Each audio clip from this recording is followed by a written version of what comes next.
Здравейте! Отдавна не сме се виждали и реших днес да ви покажа какво сме правили в ателието и какво ще извадим от пещите.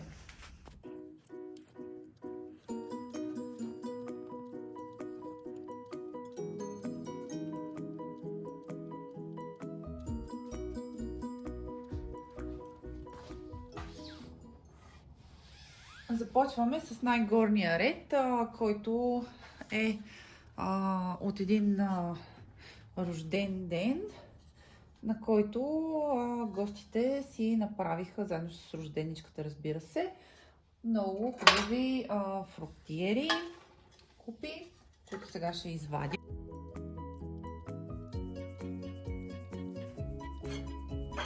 Имаме един много симпатичен мечок.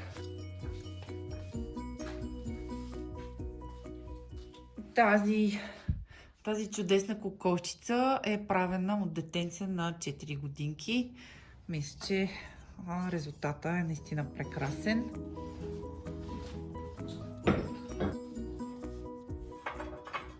Когато вадя пещите, ми е много важно тези кръченца да ги слагам винаги на едно и също място тук, за да си знам по големина кои как са подредени и след това, когато редя пещите, да ми бъде по-лесно да си ги намирам, вместо да търся през цялото време съответния размер. И ето така си ги подреждам според тяхната височина.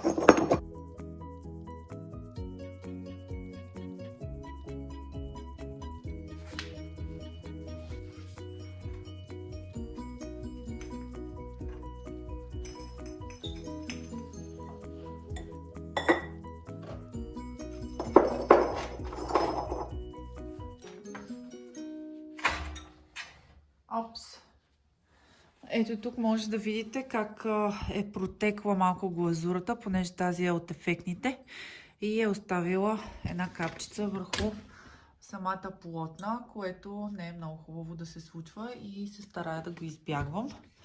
Но за да бъдат добре покрити и хубави ефектните глазури, се нанася по достатъчно количество, но винаги има риск от протичане.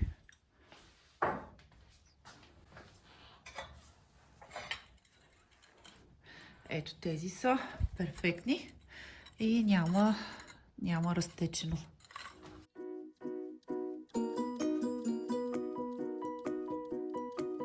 Това са чашките на Мария, чиито профили ще споделя, когато тя ми позволи.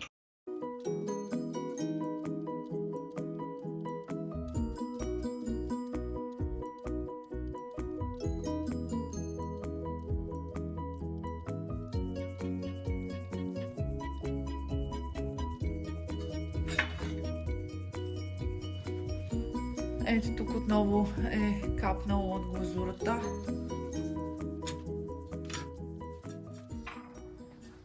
Това е от нещата на децата от образователен център Дъга. Още една. Като фруктиера. И още една от готините маски на кукерите. Това го е правило детенце на 3 годинки.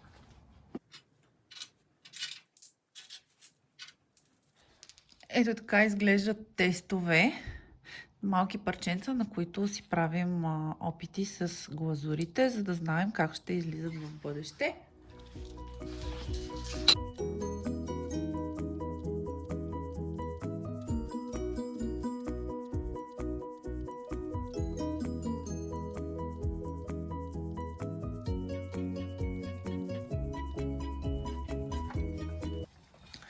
Това е момиченце, което скоро ще стане на 4. Много хубава чинийка.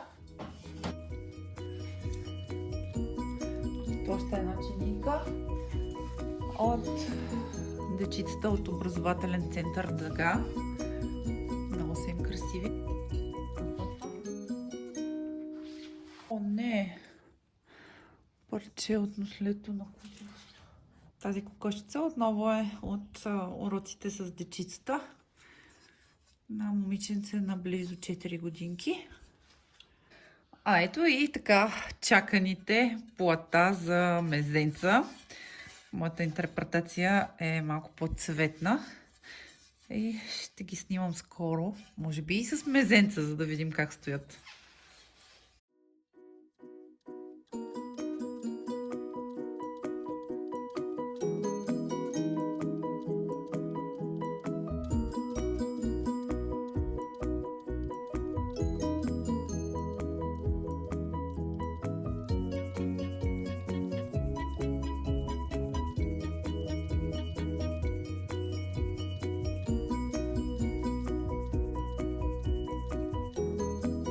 Ще е една супер сладка гъбка.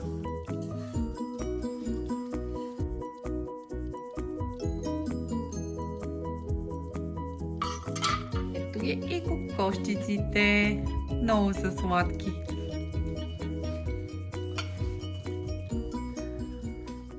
Това са ефектните глазури, които когато не са се разтекли и не са залепнали за плотните, изглеждат чудесно.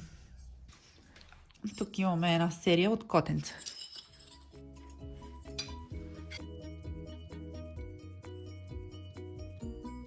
Още една саксия.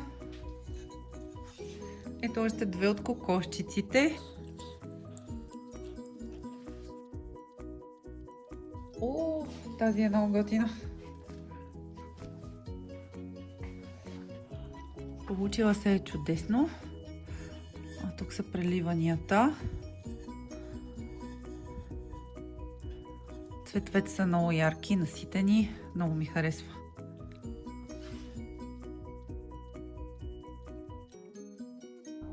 Да, общо взето това са нещата от пещите. Надявам се да ви е било интересно и да са ви харесали нещата, които извадихме.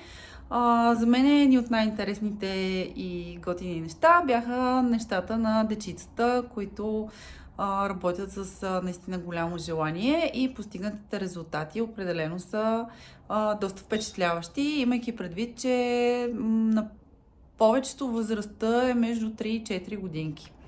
Благодаря ви, че останахте до края и изгледахте цялото видео. Ако ви е харесало, не забравяйте да дадете един лайк, да се абонирате за канала и ако някоя конкретна тема ви е интересна, ще се радвам да ми пишете каква е тя, за да мога да ви разкажа малко повече по нея. Чао от мен!